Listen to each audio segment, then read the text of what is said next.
Hello and welcome back to another proof of concept of my Hovertrain.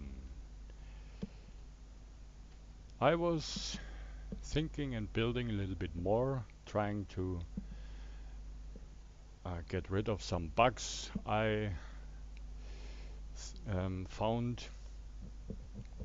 So let's get around what I built so far. So that's the platform with a little bit decoration on it. It got 4 thrusters in the back, 4 thrusters in the front, a reactor here, 2 batteries down a cockpit, of course with 2 connectors in front and back, 4 lights to indicate in which direction it will go, and a few programmable blocks just for scripts like automatic LCDs, changing the light, and one thing I found was kind of important, a script that will align the whole thing to the gravity and override the gyroscopes I put in. I got 2 gyroscopes, one on each side.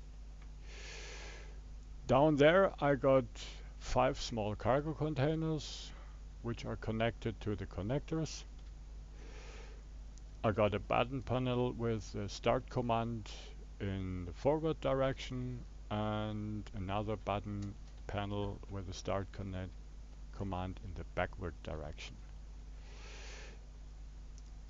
We have 16 timers for each direction, so the blue and the gray ones are just for forward and backward. The yellow one is the timer for when the connector should lock, and the green one is just how long the platform has to wait till it moves again. The 7 timers in each direction just do thruster override.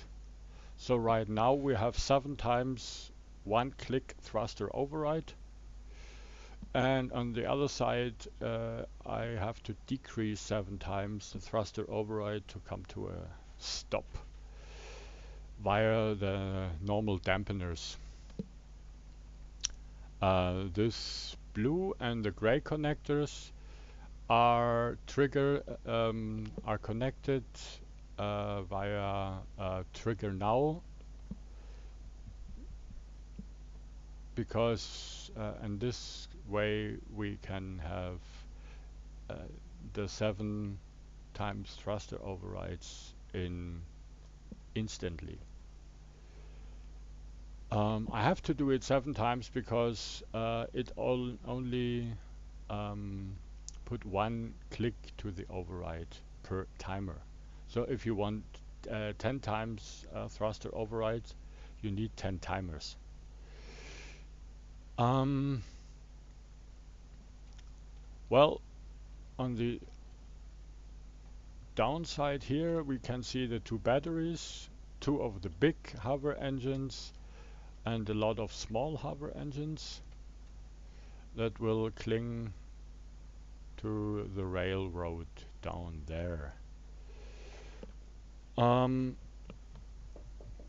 They are just set to push only, not to align to gravity, otherwise we will get some complications. So, well then, this is the platform itself. Let's see what the system do. I forgot something. The whole system depends on sensors to trigger everything, not on timers. Because timers, well, if your game got a hiccup, it will mess with the timers sometimes. So I tried to rely on sensors. So we have one sensor here to decrease, to just trigger the decrease thruster override, and one timer on top that triggers two timers. First of all, the timer how long the platform has to wait in the station, and the second one triggers the lock signal for the connector. Yeah, the other side is the same for the other direction. If we go here to our station, we have one bar on top of here for the sensor that's looking upward, and a bar here for the sensor that's looking at the side. So from this point on, it's just the dampeners working because the thrust override is killed from here, set to 0. On this pillar also, I have a sensor here, and in the station here I have a sensor here. These two sensors are for this piston that will extend or retract whenever it's needed. So this sensor here, when the platform is arriving, it sends the signal to the piston, please extend now. So it will extend and push the platform to the right place.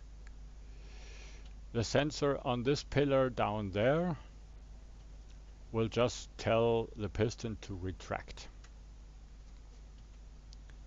So if the platform is moving away, the piston is getting retract, so it's out of the way if the platform arrives again. Well, there's nothing special here. It's, how I said, just a proof of concept.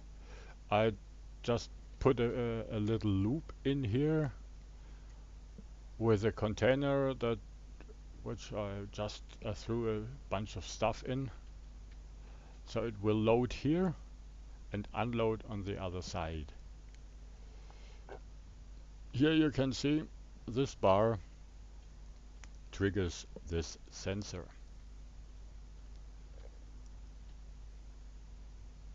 And as this side only tells the forward thrusters, so this direction, to decrease speed, nothing happens if it passes a few times or a second time. On the top here, I have to tell this sensor to switch off when I'm going. Otherwise, it may trigger at the wrong time, because if it moves out and go right down to here, it triggers a second time if it is pushed forward. Yeah, well, that's it so far. You can see here it arrives, it gets pushed a little bit to the front, then it should connect, and then the timer starts how long it should wait in the station.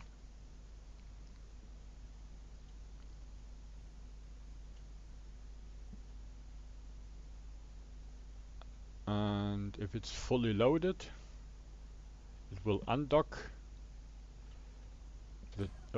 The display will tell what is loaded and how much cargo is used.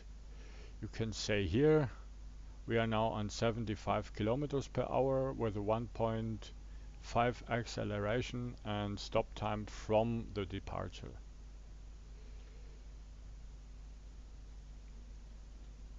So we are here, we are docked. The next timer, you can see, that's the connector timer. That's the timer how long it should wait here in the station, and then triggers the timer for the forward thrust. Well then, that's it so far. Yeah, there's one more thing I really like about the hover engines. what you can't do with wheels. We can disconnect the rail like this far, 4 blocks, with this platform, and it will just go over it. This could come in handy if you have really long train or really long rail, so you can just build it and disconnect it, and a few pieces where you, let's say, like you build it like this, so you have the same height and everything, and then you just disconnect it and build further on, so your system don't get messy with too many blocks in one line.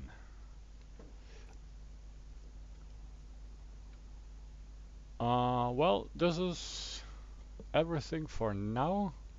I'm quite happy with it because it's just going back and forth, and it's kind of alternative to flying drones. Just on the ground, you can let it run through mountains, or, well, the idea was between a mining site and your base.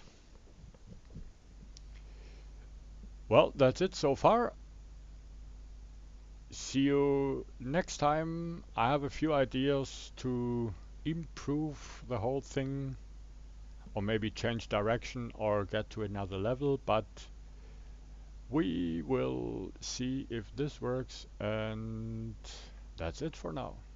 Have fun and keep engineering. Bye bye.